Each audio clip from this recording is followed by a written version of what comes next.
Chapter 1. The gathering storm. The London mansion of Sir Reginald Hargrove rose like a monument to opulence in the heart of Mayfair. Its stately columns and gilded facade glowing under the fading light of evening. Tell Hercule Poirot stepping from his cab onto the cobbled drive. It was a vision of grandeur, marble and gold leaf in perfect harmony, the air faintly scented with wealth and old secrets. The windows shimmered with warm light, promising an evening of elegant sand. Perhaps Poirot adjusted his black tie with deliberate care, running a gloved finger along the edge of his impeccably groomed mustache. The invitation had arrived. Without ceremony, a crisp envelope bearing a single line in Sir Reginald's unmistakable hand. A matter of some delicacy requires your attention. Do come. It was curiosity, that most faithful of Poirot's companions, which had led him here. The door opened before he could lift the knocker. A butler, every inch apart in starched livery and practiced solemnity, inclined his head. Welcome, Monsieur Poirot.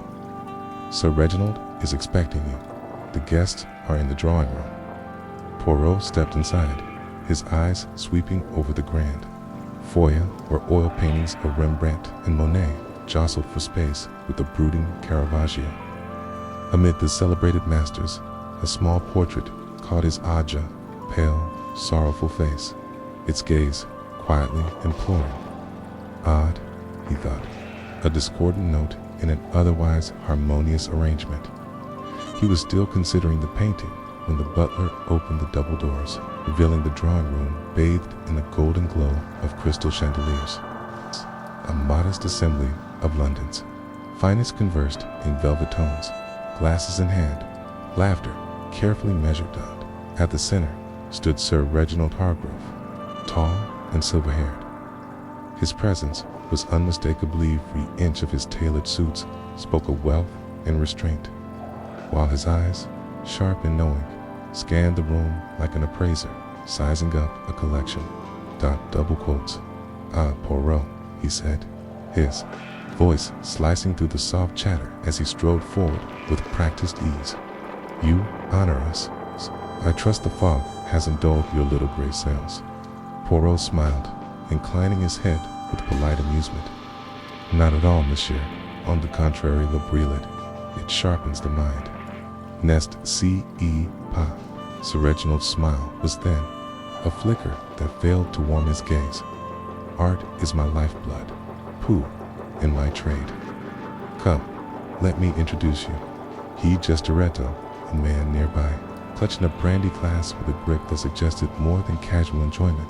Mr. Archibald Finch, fellow collector, though not, I fear, my equal in the game. Finch, a wiry figure with a pinched face and hair retreating from his brow, offered a tight smile. Sir Reginald does enjoy his jests. We've crossed swords over many a canvas. Poe inclined his head. Enchanté, Mr. Finch. He noted the brittleness in Finch's tone. Think the restless way he adjusted his cufflinks. A rival then, and one with a grudge. Before Finch could reply, a younger man approached, his cheeks flushed and his tie askew. Tia, you've always loved an audience, father, he said, his voice carrying a hint of bitterness. Sir Reginald's experience darkened. Charles, my boy, it's mere banter. Don't be so tiresome. Charles Harrove, the arranged son, Poirot deduced. Handsome in a rumpled way, high size darted with a restless energy. I'm not tiresome, he muttered. I only wish. Pardon me, came a clear, confident voice. A woman stepped forward. Miss Velen Blake, the journalist, with dark hair and green eyes that gleamed with curiosity. She tucked a pencil behind her ear as she spoke. Sir Reginald, I'd love your thoughts on that Caravaggio. Its history is rather debated, isn't it? Reginald's smile tightened further. Miss Blake, ever the sleuth. We'll save that for after dinner, shall we? Or watched her drift away, her question hanging like a shadow. What does she know of that painting? He mused. His gaze shifted to a woman by the fireplace, Lady Beatrix Sinclair, a vision of poise, in a gown that whispered off Paris fashion. Her jewels caught the light, yet her hands betrayed a faint tremor. Lady Beatrice, Sir Reginald called, "Meet Miss Poirot," quite the figure in detective circles. She turned, her smile gracious but taut. "I've heard you see through the very own." Monsieur Poirot bowed. "Her pleasure, madame. And you? Are you enjoying the evening?" "Oh, quite," she replied, though her glance towards Sir Reginald suggested otherwise. Lastly, Poirot's eyes found a solitary figure by the window, Mr. Victor Marlowe, the business associate, a man of shadow and rumor. His back was to the room until Poirot approached. "Mr. Marlowe," Poirot said, offering a hand. "A Poirot at your service." Marlowe turned, his face a mask of indifference. "Good evening," he replied, his tone clipped and his handshake brief before he resumed his vigil at the glass. Pooh noted the contrast. Finch's restless hands against Marlowe's stillness, a studying opposites nest burr. As the guests moved toward the dining room, Poirot lingered, his mind cataloging the undercurrents, rivalry, resentment, unease. Sir Reginald's delicate manner remained elusive, but the air crackled with possibility. The servants guided Deputy forward with hushed deficiency, their steps muffled on the thick carpets. Finch's shoulders tensed, Blake's eyes darted, and Lady Beatrix's tremors seemed to deepen. The dining room was a spectacle, long mahogany. Table gleamed beneath a centerpiece of crimson orchids, their scent heavy in the air. Crystal glasses caught the candlelight, and silverware bearing the Harrave family crest lay polished to perfection. Sir Reginald took the head, Poirot to his right, Charles to his left.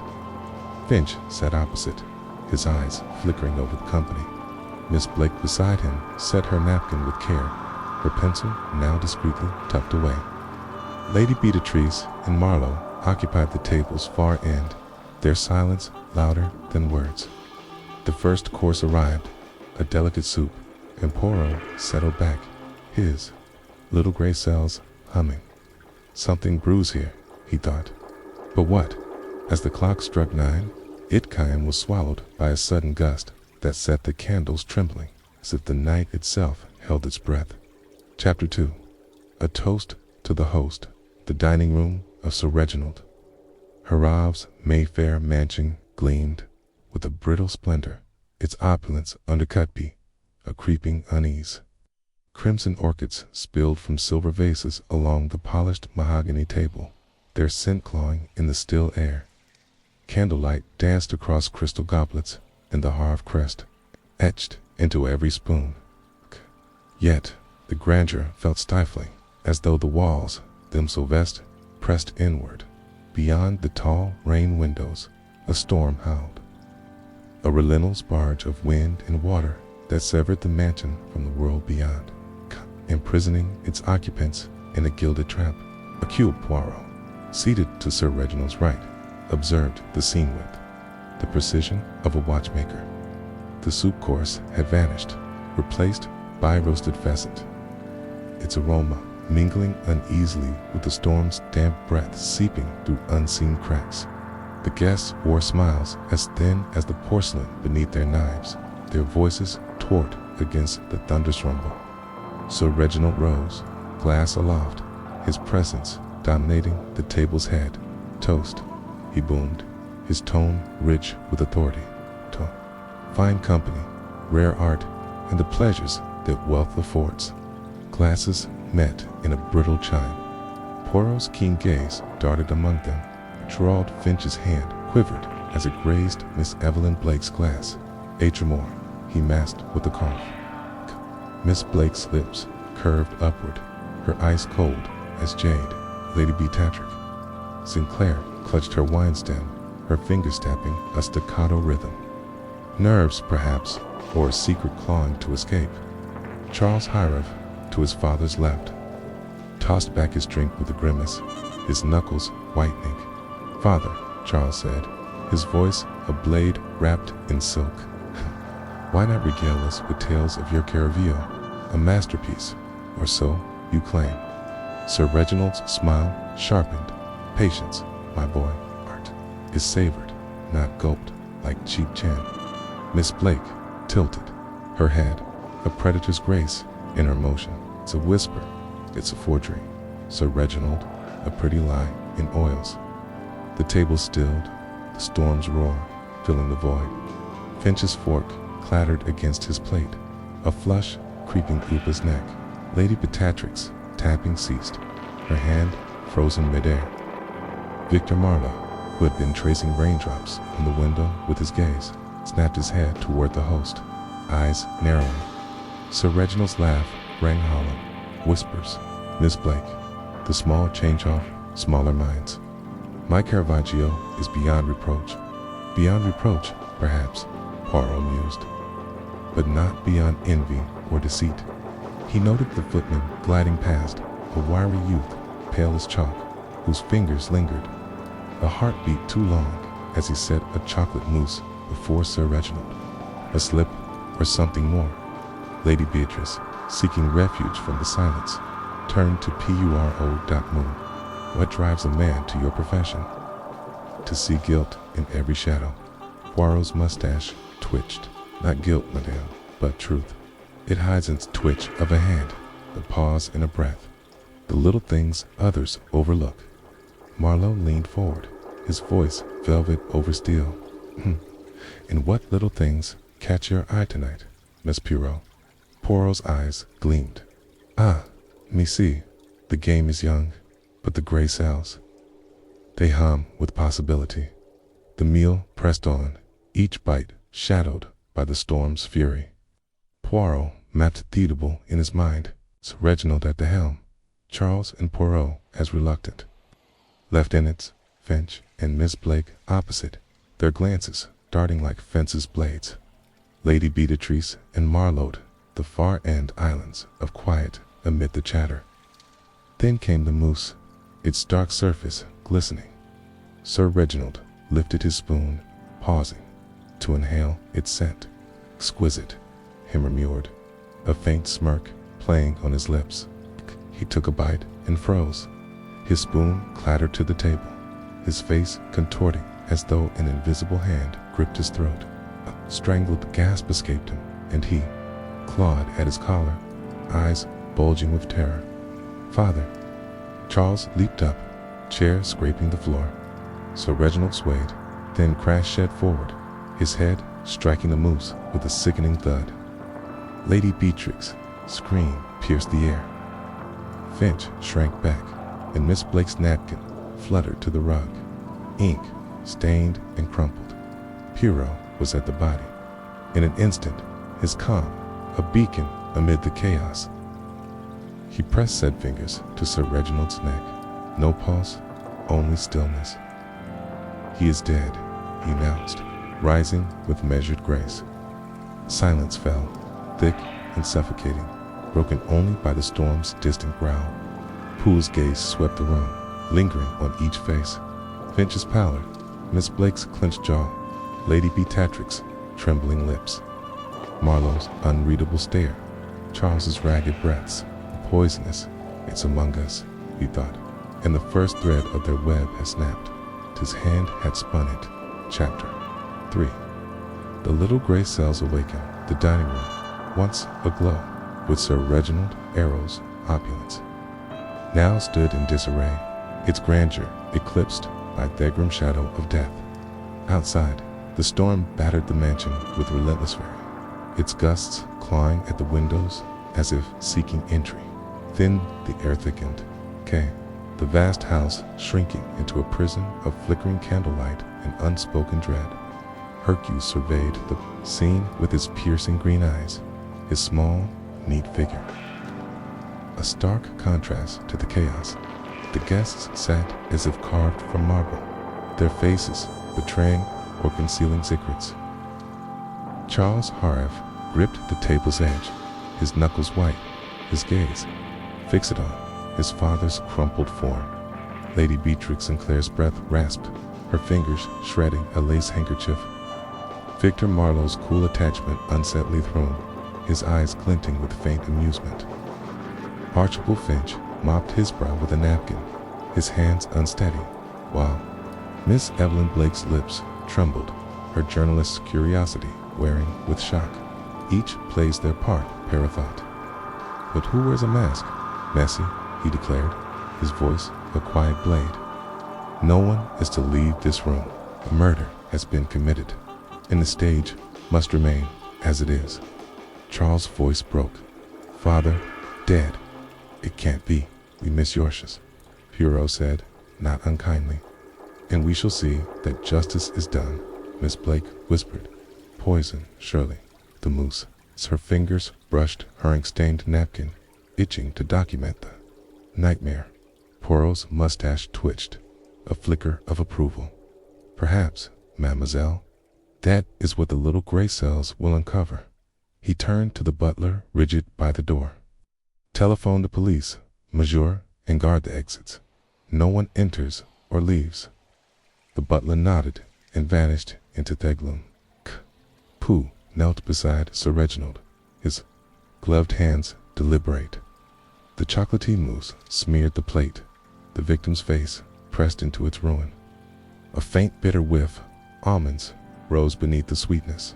Cyanide, Poirot deduced, swift and silent. The wineglass stood untouched. The poison had struck through the desert alone, but how had it found its mark? Standing, he studied the guests anew. Finch's eyes flicked to the door, a rabbit poised to bolt. Lady Battertree's murmured soundlessly. Was it prayer or fear? Charles's grief seemed laced with something sharper. Anger, perhaps. Miss Blake traced her notebook's edge, while Marlowe's calm felt like a challenge. Poirot, Marlowe drawled. You thrive in this madness, don't you? Order from chaos? Mr. Marlowe, Pure replied, meeting his gaze. It is my gift. The butler returned, shadowed by James, the trembling footman who had served the dessert. Your name? Janet. Poirot asked softly. James, sir? He stammered. Hey, did you see anything odd with Sir Reginald's mousse? No, sir. But there was a smudge on the rim. I meant to clean it, but who aved me off? Mercy, James Poole said, dismissing him with a nod. Sirens wailed faintly through the storm. And soon, Inspector Barnes stormed in, rain-soaked and grim. Poole, he grunted. Another mess. What's the story? Cyanide, Inspector Poirot said, gesturing to the body. It's in the dessert, I suspect. Barnes scowled at the corpse. It's nasty. Are these the suspects and witnesses? Poole murmured. Had the chance. Statements. Then Barnes barked. Poole, untangle this. I trust your nose for it. Poole bowed slightly. The little gray cells are at work. As Barnes took charge, Poirot drifted to the sideboard where the untouched desserts gleamed. A silver spoon caught his eye, misaligned, its bowl faintly stained. Intriguing, he thought, pocketing it discreetly. A slip or a lure? He approached Miss Blake, who scribbled furtively. What do you see, mademoiselle? She flinched. Okay, details, miss. It's my craft. And what details stand out? He proceedingly. The smudge on Sir Reginald's plate, unique. And Mr. Finch. He watched James like a hawk during the dessert. What do you say? Peru's eyes gleamed. With what air? It's eager, she breathed.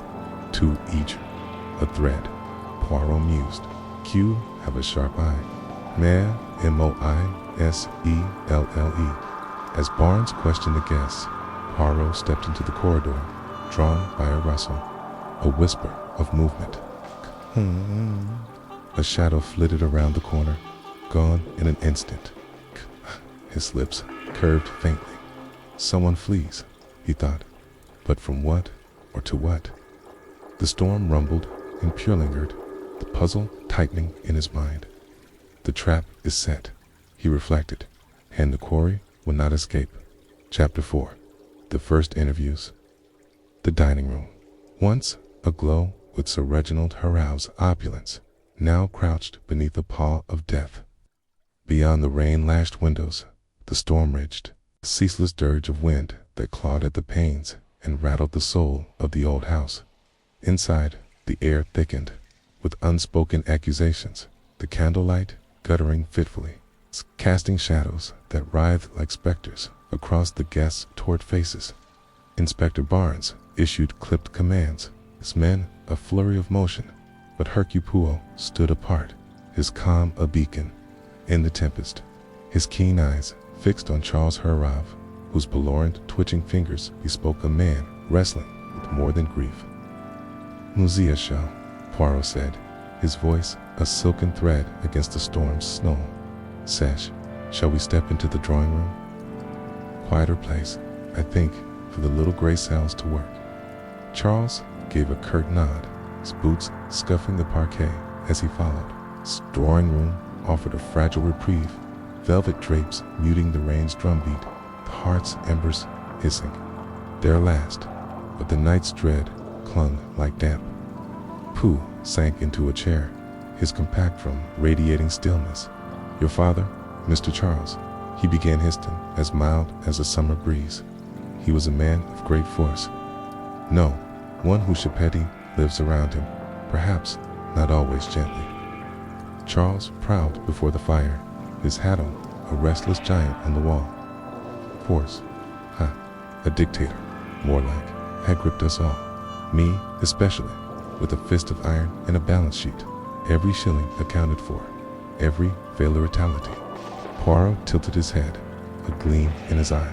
"The balance sheet, you say? Money then was a frequent visitor to your quarrels."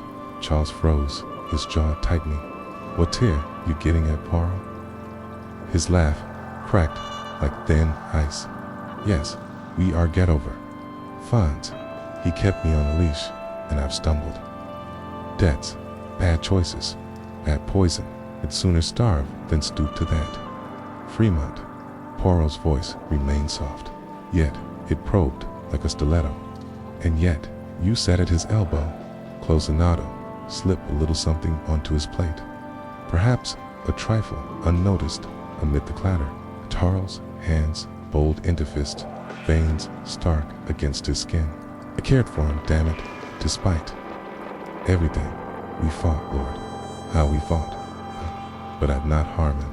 I'd sooner carve out my own heart." Poor noted the quiver in Charles's voice, the wild flick of his eyes toward the door, kilt or the panic of a man ensnared.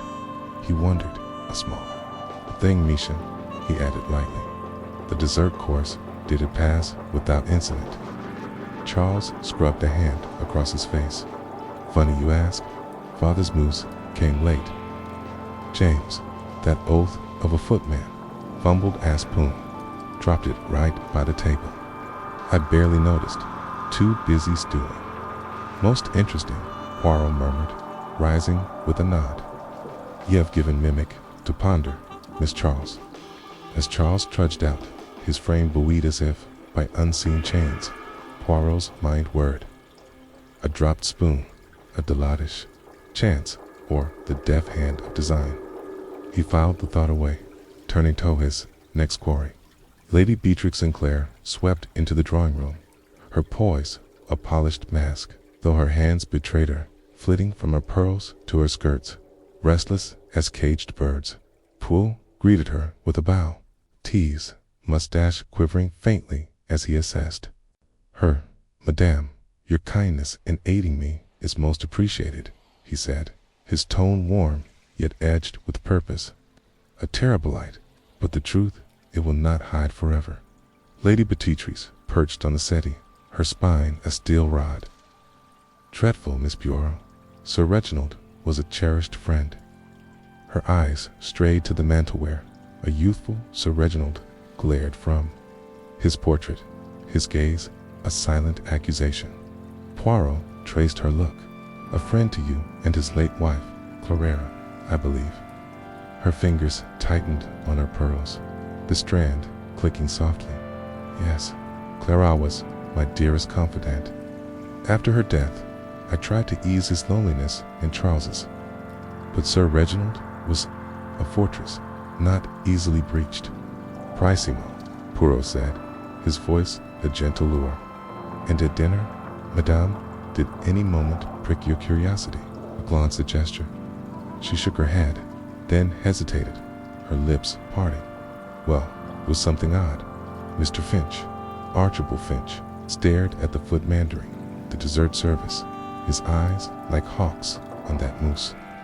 I thought it queer, the way he watched. Poirot's interest stirred, though his face stayed serene. Watching, you say? Fascinating.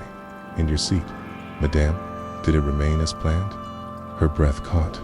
No, it didn't. I was to sit by Sir Reginald, but he swapped me with Charles at the last second.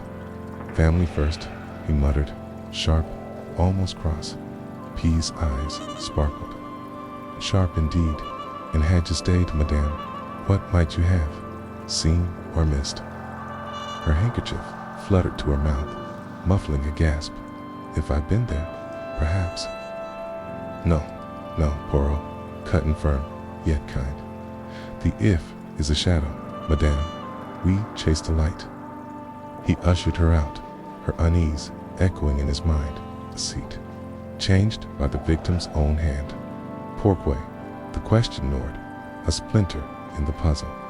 In the dining room, Poirot paced before the table, its grandeur now a mute witness to treachery. The threads tangled in his thoughts. Charles's debts and the fumbled spoon, Finch's intent stare, Sir Reginald's abrupt command. A pattern loomed faint. But growing down, Inspector Barnes strode up, his brow furrowed. Anything, Poirot? Seed, Inspector, Poirot replied, his voice even. The little gray cells, they began to sprout. Carnes snorted. My lads are scouring the kitchen.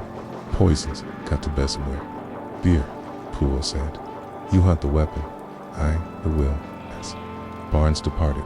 Poirot's gaze returned to Sir Reginald's portrait, his eyes taunting. You shifted the board, Moliere, he thought. But did you foresee the checkmate? A soft creak pierced the stillness. The servant's door, ajar, swaying as if nudged by an unseen hand.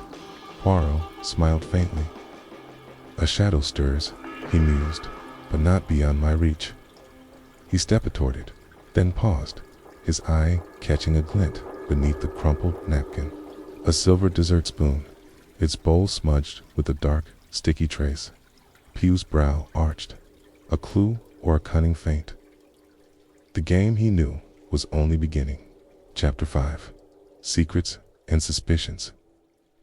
The library of Sir Reginald Hargrove's mansion stood as a silent sentinel of secrets, its high shelves groaning under the weight of leather-bound volumes, their spines faded by time.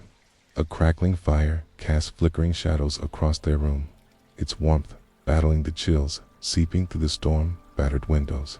The air carried the faint musk of old paper and polished oak, a scent that clung to her Poole as he stood near the hearth.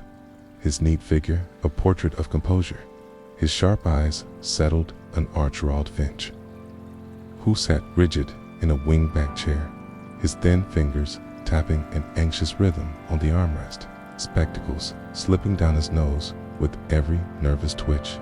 Mr. Finch, Poirot began, his voice smooth and measured. You and Sir Reginald were rivals. Nah, a rivalry that, perhaps, left a bitter taste. Finch's lips twisted into a grimace, high size, darting like a hunted animal's. Bitter, huh? He stole that Rembrandt.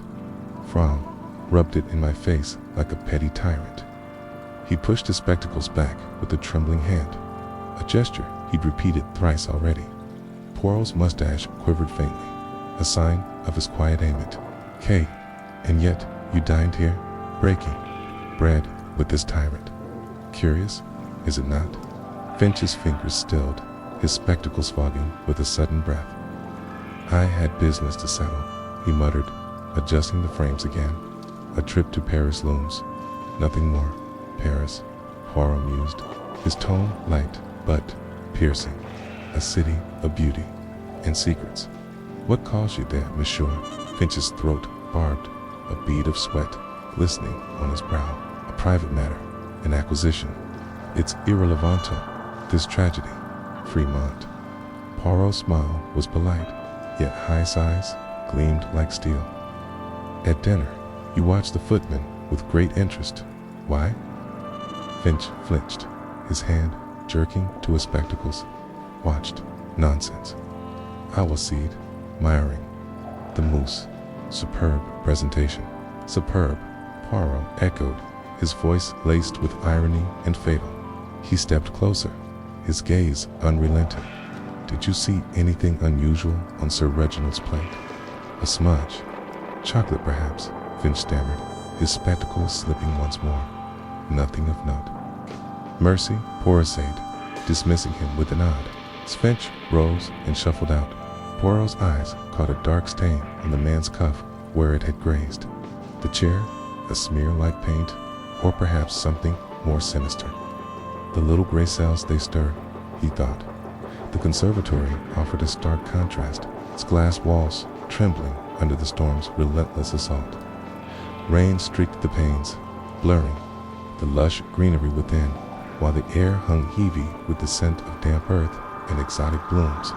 Miss Evelyn Blake sat poised on a wicker chair, dark hair catching the lamplight, her fingers tracing her notebook with a restless elegance. Poirot approached silently, his polished shoes sinking into the rug. "Mademoiselle Blake," he said, his voice a soft caress. "You chased the truth." "Yes, a noble pursuit in a house of shadows."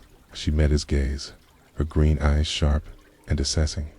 "Truth's my game, Miss Poirot, but it's a tricky quarry here. Everyone's got a mask. Even about a certain Caravaggio," Poirot ventured, his tone deceptively mild. Her pen paused, her lips curving faintly. "You don't miss much, do you? I was chasing a lead, thought it was a forgery, but it's worse. Stolen, and masterpiece, tucked away under a fake title." Pooh leaned in, his curiosity out light. "Stolen. Most fascinating. And your evidence?" She hesitated, then slid apagae across the table with a theatrical sigh. Poirot scanned it, noting a list of names. One Victor Marlowe, crossed out with a bold stroke. "Why is Mr. Marlowe dismissed?" he asked, his voice silky. "He clammed up," she said, her tone tinged with frustration. "Denied everything, but his eyes betrayed him. He knows more than he's letting on."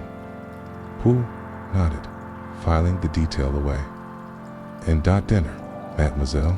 What else did your keen eyes see?" Shed tapped her pen against her chin. "Lady Beatrice, etc." She was on edge, checking her watch like it was counting. "Down to doomsday time," Pooh murmured, his eyes glinting. A most intriguing clue. "Mercy, mad Moiselle. Dot."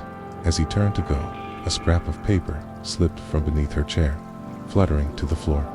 Poirot retrieved it, reading the scrolled words. "Tea. Meet me at midnight. Urgent." His lips twitched into a faint smile. A secret meeting or a snare? In the corridor, the storm's distant rumble underscored the mansion's oppressive silence. Poirot's men hummed with fragments, sustained cough and evasive mutterings. Blake's tale of a stolen painting. Lady Beatrix's nervous glances. Each was a thread in the tapestry of murder. Yet the pattern eluded him. A sudden slam echoed through the house, a door followed by the faint whisper of a voice too fleeting to discern. Poirot's smile deepened, his mustache bristling with anticipation. "The plot thickens," he murmured. "A tea thrives in the shadows." He tucked the note into his waistcoat, his thoughts racing. Midnight beckons. K, and with it, perhaps, the truth. Chapter 6. The Silent Witnesses. The study of Sir Reginald Harrow's mansion was a mausoleum of faded opulence. K, its walls clad in leather-bound lodges that loomed like mute witnesses to forgotten sins. A lone lamp sputterated feeble glow, its light devoured by the cavernous shadows, while the air carrieth bitter temps of old cigars. A ghost of Sir Reginald's iron will dot beyond the window rain lashed the panes in the mist-wreathed gardens. seemed to shiver in the gloom. Hercule stood by the hearth, his small, immaculate hands clasped behind his back. His keen eyes locked on Victor Marlowe as he entered. Marlowe moved with a feline elegance, his dark gaze impenetrable, though his fingers betrayed him, tapping a slow, restless rhythm on his thigh, a metronome of hidden nerves. Muscle Bacon, his voice soft as a whisper, yet sharp as a pen. You and Sir Reginald, you shared the fruits of commerce. We not, I suspect, the confidences of friends. Marlowe's lips curled faintly. Amusement or disdain, it was hard to tell. Friendship is a costly indulgence, Mr. Poirot. Reginald and I dealt in figures, not sentiments. Poirot tilted his head, his moustache quivering with quiet amusement. In these figures, did they prosper, or had they, perhaps, begun to wither? Marlowe's eyes flickered just for an instant toward the desk where an open ledger sprawled, its columns marching in orderly rows. We had our quarrels. Reginald was a tyrant in business, but murder has spread his hands, the gesture too smooth to trust. Hardly my style. No. Pugh's tone was light, almost teasing, his gaze unyielding. Yet you broke bread with him that night to mourn his chosen few.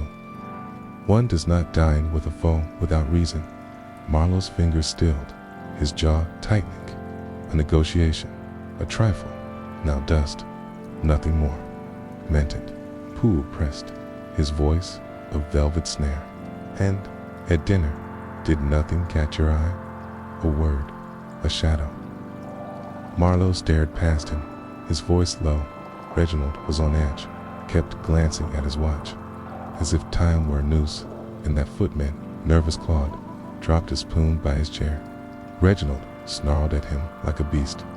Poirot's eyes gleamed, though his face remained placid. A watch, a spoon, such trifles, yet they paint the scene. Arcalo, you have lit a small candle in the dark. Marlowe rose, his departure silent as a race, leaving Poirot alone with the ledger. One line snagged his eye. Marlowe, £10,000 pending. A debt, a bribe. Hugh's lips curved faintly. The little gray cells, they began to hum. The servants' quarters crouched Bella stairs, worn of tight corridors and bare boards. The air thick with the sharp bite of cleaning polish and the distant echo of unseen steps.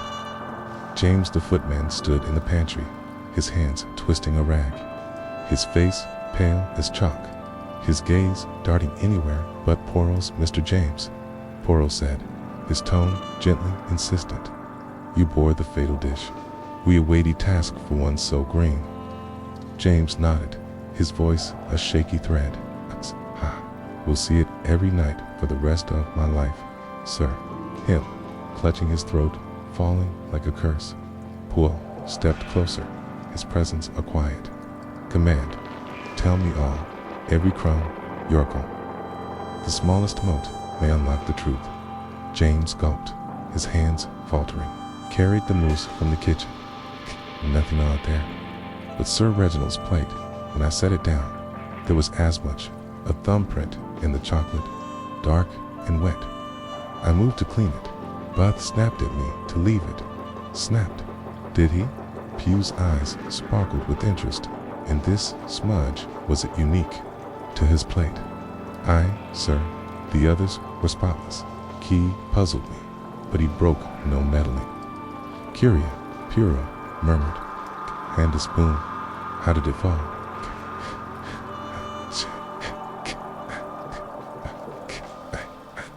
Stammer, breaking through. My fault, sir. It slipped, serving Mr. Finch, clanged by Sir Reginald's chair. I grabbed it quick, but he glared like it stabbed him. My James, Poirot said, dismissing him with a nod. His Mendel-like smudge, a spoon, threads in the tapestry. Back in the dining room, dawn crept through the windows, its frail light gilding the table where death had struck. Poirot paced, his polished shoes clicking on the parquet, his thoughts weaving the fragments. Marlowe's debt, Sir Reginald's watch, the smudged plate. The posel danced just out of reach, teasingly near. A soft creak pierced dissonance. The conservatory door easing open. Poirot pivoted, glimpsing a shadow dart across the glass, swift as a phantom. His lips twitched upward. The prey stirs, he whispered, "King," and the net draws tight.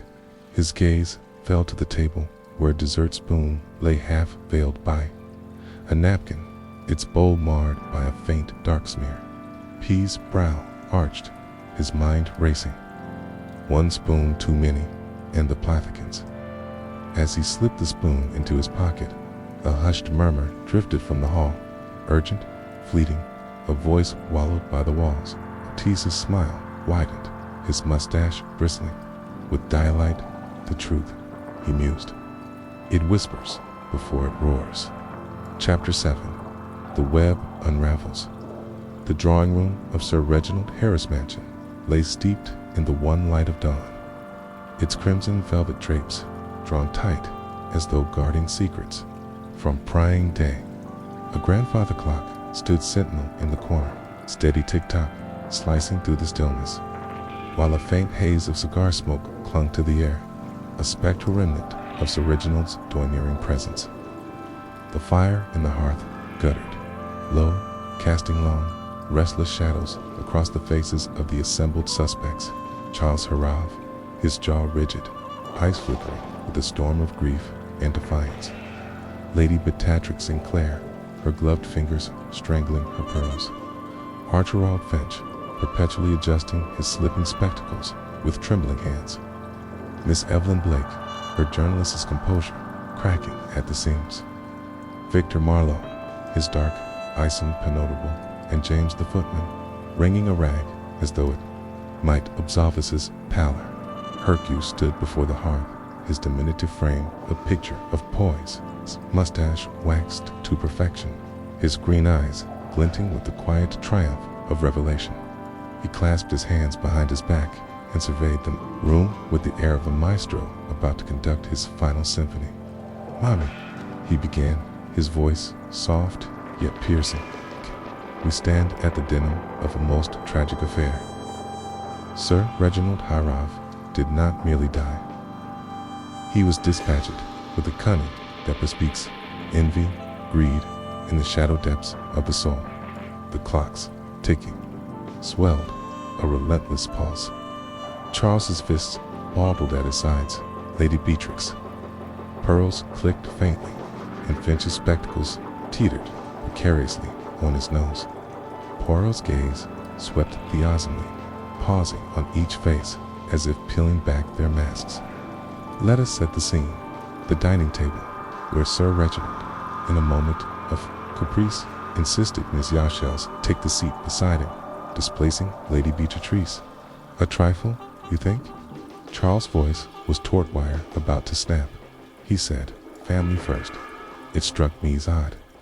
He was never one for sentiment. Pressesime replied, a faint smile curling his lips. It's a small gesture, yet it preserved Lady Beatrice from a fatal taste. Border poison, cyanide, swift and silent, wasn't it in the mousse, but upon the spoon. Collective intake of breath rippled through the room. Finch's spectacles clattered to the carpet, and James's rag twisted into a tight knot. Puo produced the dessert spoon, its silver bowl marred by a faint, sinister stain. This spoon, coated with death, was placed at its original setting by the murderer, ensuring he alone would partake of its venom. Inspector Barnes, looming by the door, furrowed his brow. But how was it tainted, and who could have swapped it unnoticed? Poirot's eyes danced with delight. Ah, Inspector, that is where the little gray cells performed their magic, served clues. The smudge on Sir Reginald's plate, the fallen spoon, and the movements of those present. He turned to James, whose face blanched to the hue of chalk. Miss James, you remarked upon a smudge, a thumbprint in the chocolate. You thought it was no chocolate, but the mark of a glove steeped in poison. James sputtered. I didn't. None. You. Did not, said with a gentle nod. You were but an instrument. The killer foresaw Sir Reginald's temper. He would not permit you to wipe the plate. Smudge was a feint, a clever misdirection. Lady Beatrix's voice quivered, her pearls trembling in her grasp. Who could devise such a heartless scheme? Poirot's gaze settled on Finch, who recoiled, as if stung. Mia Finch, you observed their footman with the intensity of a predator. Were you anticipating something? Finch scrambled for his spectacles, his tone shrill. I merely crave Themos. It looked divine. Divine indeed, Poirot said, his voice dripping with irony. Your feud with Sir Reginald over that Rembrandt was bitter known. Finch's cheeks flamed. Yes, beautied never. Poirot cut in sharply. Your hands bear the stains of paint, not poison. You were no killer, merely a man caught in the wrong moment. Finch slumped, his spectacles fogging with relief. Poole turned to Miss Blake, her pen hovering, but still. Mademoiselle, your pursuit of the Correggio scandal, a stolen treasure, was bold. Yet your ink stains tell of a story, not a murder. She inclined her head, tension easing from her frame, though her eyes remained keen. Lady Beatrix, Poirot continued, his tone softening. Your nerves, your glances at the clock. You awaited news. Perhaps, her voice faltered, my solicitor about Poirot's estate. I feared Sir Reginald's wrath, a fear unfounded, Poirot said kindly. Your soul is not that of a poisoner. Hep housed, his eyes locking onto Victor Marlowe, who returned to stare with glacial calm. Mr. Marlowe, your dealings with Sir Reginald. A debt of £10,000 were strained. None. Marlowe's lips twitched. Debts are paid with gold, not cyanide. I had no cause to kill him. Vermont, Poirot conceded. Your quarrel was heated, but not the seed of this crime. Charles Harrove leaped up, his voice raw with anguish. Then who, Poirot? Who murdered my father? P.'s expression grew grave, his voice steady as steel. The one who stood to gain all and lose all, the one who foresaw the seating shift, who hovered by the sideboard, who knew the spoon would fall. All eyes swiveled to Charles, whose face drained of blood.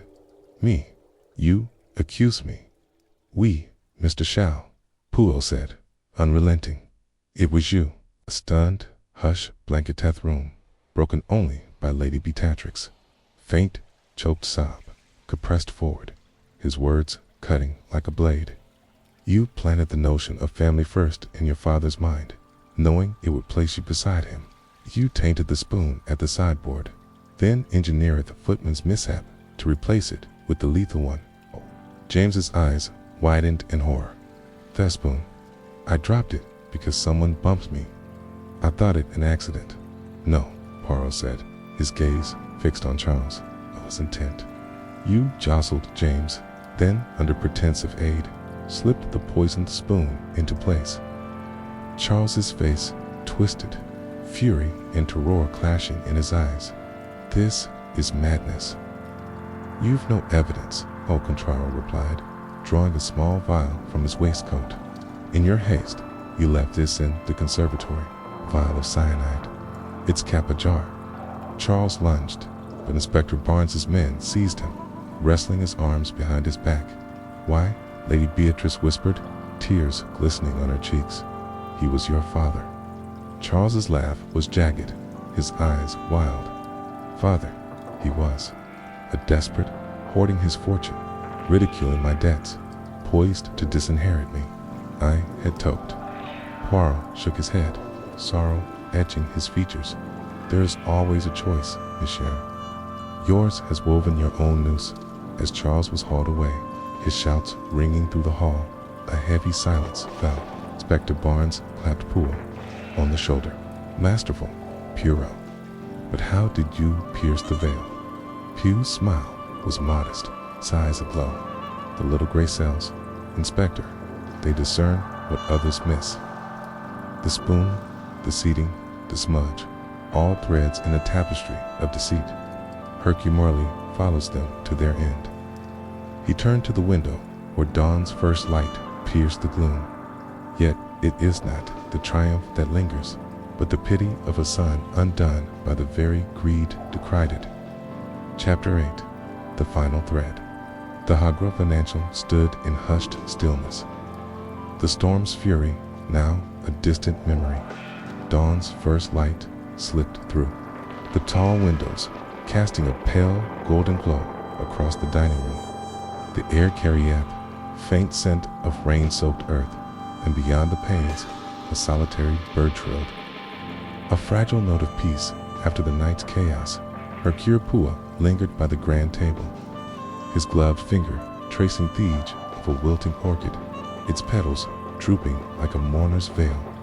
He gazetted the empty chairs, each a silent witness to the tragedy that had unfolded.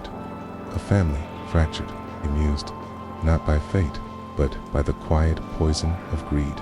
His thoughts drifted to Charles Hercule, now in custody, his future as shattered as the life he had taken. Mon ami, Poole reflected. What might have been had you chosen differently? Inspector Barnes' heavy footsteps broke the reverie as he entered, his face etched with weary respect. Well, Poole, you've done it again. The yard owes you a debt, though I suspect you'd say it's all in a day's work. Poirot's mustache twitched with a faint, modest smile. No, Inspector, it is not for the yard, but for justice, and for Sir Reginald, who deserved a kinder end than betrayal by his own blood. Barnes nodded, his tone gruff, yet sincere. Still, it's a grim affair, Arto. Fathom a son turning on his father like that. Poirot agreed, his voice soft as a sigh. Greed, it is a thief. It steals not only wealth, but the soul, and in the end, leaves only ruin. He turned toward the window where the garden lay bathed in mist, the world reborn, yet tinged with sorrow. But even in darkness, there's light. The truth, it always emerges, like the dawn after the storm. Barnes gave a re-chuckle, clapping Poirot's shoulder. You're a philosopher, Poirot, as much as a detective. Don't know how you do it. Perhaps, Poirot replied, his eyes twinkling with quiet pride. It is because Hercule seeks not just the crime, but the heart of it, the chaos within the human spirit. As Barnes took his leave, Poirot remained, his gaze drawn to the portrait of Sir Reginald above the mantel. The stern eyes seemed softer now, as I've at peace. A dear mon ami, Poirot thought. Your story is told, and justice is served. With a final, respectful nod, he turned and left the room, his polished shoes clicking softly on the park, fading into the stillness of the new day. As the storm subsides over Hercule, the masks fall, and the truth emerges from the shadows. The dinner party murder leaves us with a cooling lesson. Deceit can tarnish even the finest silver.